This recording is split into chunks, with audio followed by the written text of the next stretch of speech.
Welcome to Chris Cook for YouTube. Today, moving right along with our Thanksgiving Day holiday, as well as our Christmas and our New Year's, we're going to be cooking greens. So let's get started with the ingredients that you're going to need. Now, these greens are going to be our holiday greens. So it takes a little bit more to kind of spruce them up so that they'll be festive for the holiday than it would normally take if I was just cooking a pot of greens. In other words, I don't cook them like this all the time. So here we go. You're going to need some bacon. I use bacon in these greens.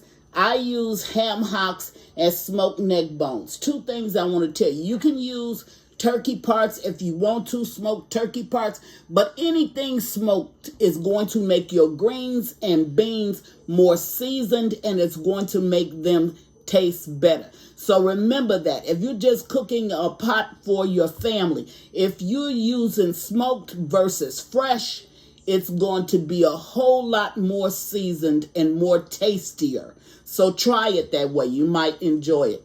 The seasonings that I'm going to use is onion powder, garlic powder.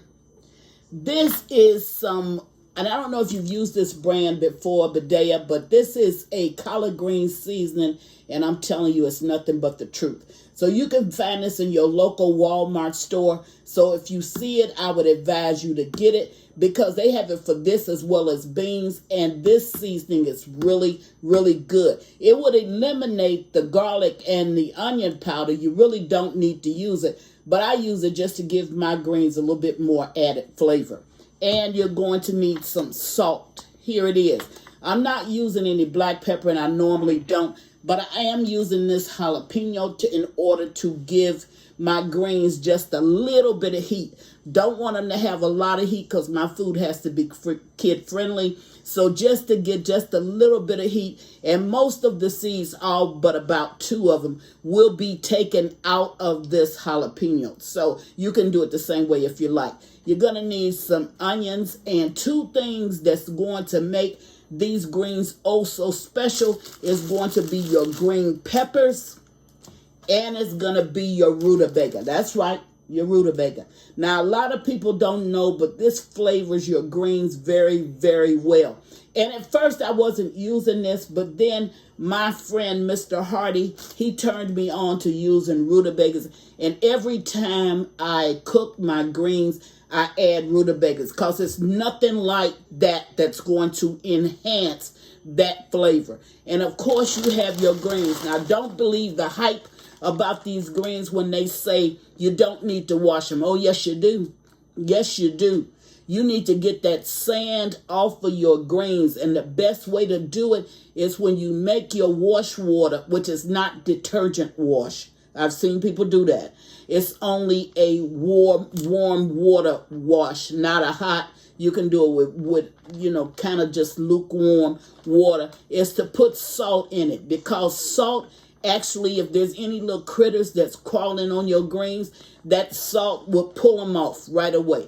Now, I wash my greens just like I do my children's 3 to 4 times. Normally, I wash them until I don't see any sand coming back. They're totally clean. And then I go ahead and get them ready for my pot. But make certain that even though you see that no need to wash, yes, you do. Otherwise, you're going to be eating sand. And who wants to do that on the day that they're making a special meal for their family? One other ingredient that I don't have on the table, but my all-time favorite seasoning in the world, Lipton onion soup mix, will be a part of this mix. So even though you don't see it on the table, I will show it when I get ready to cook these greens. So I'm going to go away and get all of my vegetables cut up and get ready to come back and put together these delicious holiday collard greens. Be right back. Okay, now I'm at the stove, and I've already washed my meat and I've cut up my vegetables. So let's get started with the way we're going to do these holiday collard greens. I'm going to go ahead, even though it's not needed, because there is a lot of seasonings that's in your smoked meats. I'm going to go ahead and add my jalapeno and my onion, and I have a bit of green peppers, just a little bit, because I am going to add more I had them sitting off to the side because I went ahead and cut them up. So I'm going to go ahead and add this to my pot just for a little bit of extra flavoring. Now, you don't need to do this, and I did de-seed my jalapenos. I only used 2, and the reason why I de-seeded them is because my food has to be kid-friendly. So I'm going to go ahead and put in my smoked meats. Now, I'm going to allow these smoked meats to cook about a good 30 minutes. Be right back.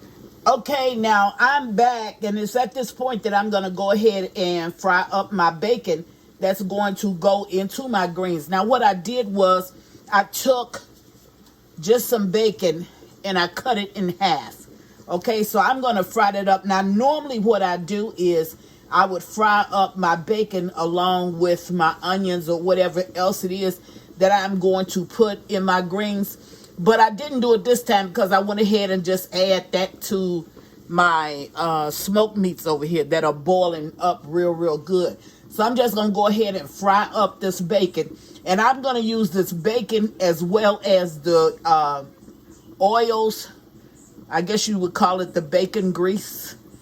I'm going to use all of that over into my greens. Now, this is the cheapest cut of bacon that you can buy. And you don't want to buy no expensive bacon from the store. You want to buy the cheapest one that you can buy. Because it doesn't matter how you fry it up. You're really trying to get the flavor from it. So I'm going to fry these up. It's not necessary for you to stay with me while I fry it up. And then when I get ready to add it to my greens, my rutabagas and everything, you'll be right there. So I'm going to do this, and I'll be back for the next part of this in a little bit. Alrighty, now I'm back, and if you look into the pot, you can see that my smoked meat, I've been letting it's cooked really about 45 minutes. So I'm going to take it out. Now, this you don't need to do. This is just a step that I do for my family. I debone my meat. A lot of people don't debone their meat. They just go ahead and cook it and let the bones, let them eat around the bones. I don't do that. I go ahead, I have these gloves on, and it's making it real hard for me to pick this meat up. But anyway, I debone mine. So what I'm getting ready to do now is I'm going to take it out. Now you can see bits of the onion that I had. I put in there earlier. But I want this onion to actually disintegrate, which is exactly what you see. Because I don't want you to see pieces of onion or pieces of anything when you're eating the greens. So it's at this point that I'm going to go ahead and I'm going to add the greens. But I'm going to add it in layers. So what I'm going to do is I'm going to put in some greens.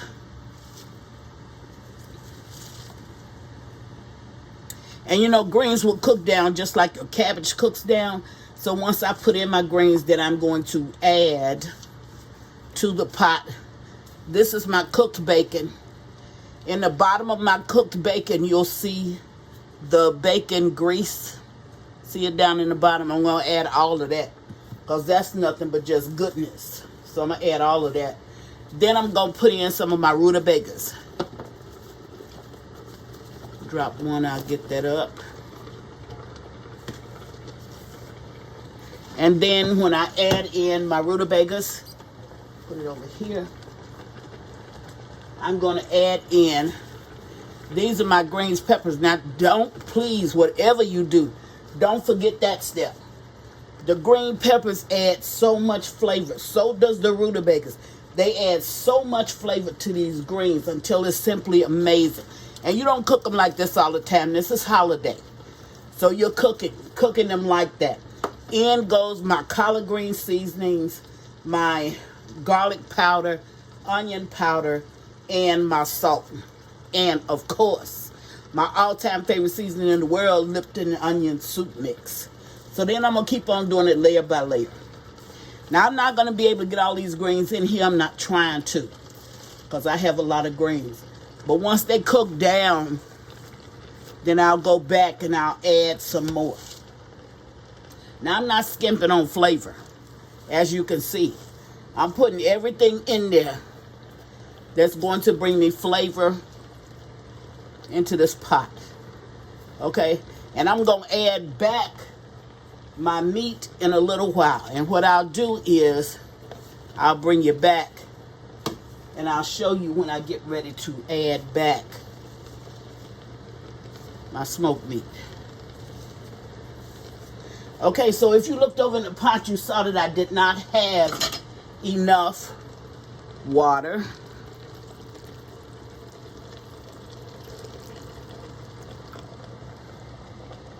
Okay, now I did have flavor. I had the flavor that was left from the juices of the smoked meat down in the bottom. So all I did was added a little bit more water.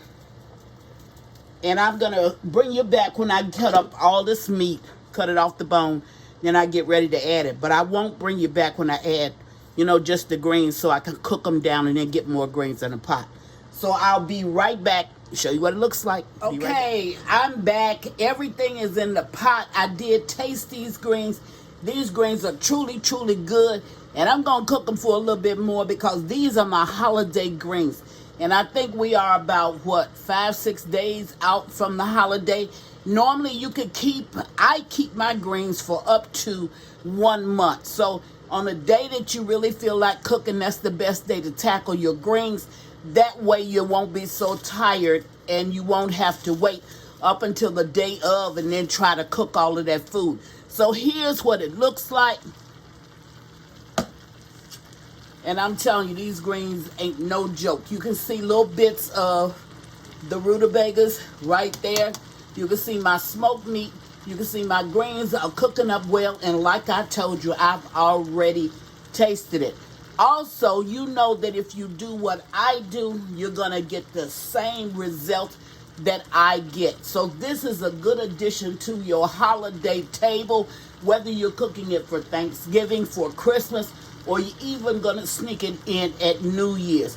These are the ones to try. I guarantee you that your company, your guests, are going to be raving about it. And as always, thank you for watching Chris Cook for You Too. Bye.